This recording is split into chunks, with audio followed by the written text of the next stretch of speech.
Hello बच्चों, let us understand question first. Question क्या कहता है? If internal resistance of a cell is proportional to current drawn from cell, then the best representation of terminal potential difference of cell with current drawn from cell will be. Question ये कह रहा है कि इसमें internal resistance cell का वो current के proportional है। तो हम यहाँ करंट जो internal resistance R is proportional to current, तो प्रोपोर्शनलिटी को हटा दिया जाए तो एक कांस्टेंट हमने के ले लिया, आर इक्वल टू के आई हो गया। आर इसका इंटरनल रेजिस्टेंस है सेल का। अब वो कहता है कि best representation of terminal potential difference of cell with current drawn. तो देखिए चार ऑप्शन में वोल्टेज, पोटेंशियल डिफरेंस या टर्मिनल वोल्टेज और करंट का रिलेशन है। तो जब सेल से, ये सेल है, ये उसका इंटरनल रेजिस्टेंस है, ये ईएमएफ है, और मान लीजिए ये एक्सटर्नल रेजिस्टेंस है। जब सेल से करंट फ्लो करती है एक्सटर्नल सर्किट यानी लोड में, तो यहाँ पर जो टर्मिनल वोल्टेज है, ये दो टर्मिनल हैं सेल के, मान लीजिए ए और बी, इनके बीच में जो पोटेंशियल डिफरेंस है वो क्या होगा? वो होगा V equal to E minus I R, जैसा कि हम जानते हैं अकॉर्डिंग टू किरचॉफ लॉ। तो हमें V और इस I में ये ग्राफ देखना है कि कौन सा ग्राफ हमारा, कौन सा ऑप्शन सही है। V यहाँ पर टर्मिनल पोटेंशियल डिफरेंस है, ठीक है, दो टर्मिनल A और B के बीच में पोटेंशियल डिफरेंस। ओके, तो जरा देखें हम V इक्वल टू यहाँ पर रख दें E माइनस आई,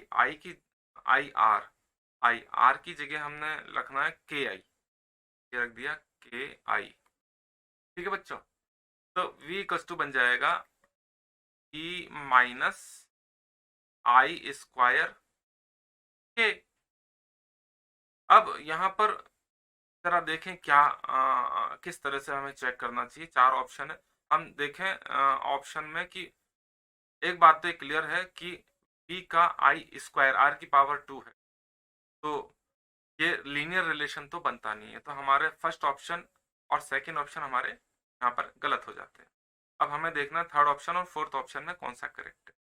दूसरी बात, ये जो आई स्क्वायर है, आई जो स्क्वायर है, यहाँ पर अगर आप देखें तो उसका कोफिशिएंट नेगेटिव है, देखिए, या आई का कोफिशिएंट नेगेटिव है, ऐसा कह सकते।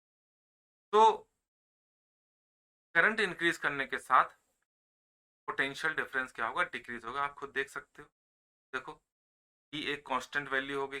अब जैसे जैसे आप करंट बढ़ाओगे तो पोटेंशियल डिक्रीज होगा, डिक्रीज होकर के एक समय पोटेंशियल कितना हो जाएगा? Zero.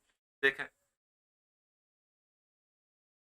For p equal to zero, अगर मैंने पोटेंशियल मान लीजिए जीरो हो गया तो कितनी करंट पर होगा? ये भी जीरो रख दें, zero equal to minus I square K, यहाँ से आई आ जाएगा ई अपॉन के का रूट, यानी आई की इस वैल्यू पर अंडर टी अपॉन के पर पोटेंशियल जीरो मिलेगा। तो देखिए यहाँ पर दो केसेस हैं। एक तो यहाँ पर आई की वैल्यू जीरो, पोटेंशियल की वैल्यू जीरो कब हो रही है? आई की वैल्यू बढ़ करके इतनी होगी है, तो थर्ड केस भी गलत प्रूफ हो रहा है। थर्ड जो ऑप्शन है ये गलत हो गया, क्योंकि पोटेंशियल जीरो कब होगा? जब आई की value under root E upon K, तो देखिए आई की वैल्यू बढ़ करके E upon K under root में होगी, तो वोल्टेज जीरो हो गया है। और अगर आप देखना चाहें तो क्योंकि मैंने आपको बताया करंट की वैल्यू जैसे जैसे इंक्रीज करेगी वैसे वैसे पोटेंशियल क्या होगा? डिक्रीज करेगा।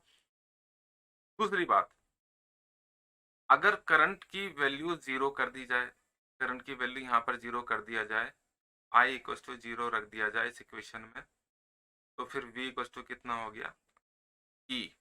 तो आई इक्वल टू जीरो पर पोटेंशियल डिफरेंस जो है मैक्सिमम है, सेल के ईएमएफ के बराबर है, के बराबर, और फिर धीरे धीरे वो पैराबोलिक फॉर्म में डिक्रीज होता गया, और करंट की किसी value under root E upon K पर पोटेंशियल जीरो हो गया। तो इस तरह से हमारा फोर्थ ऑप्शन करेक्ट होता है।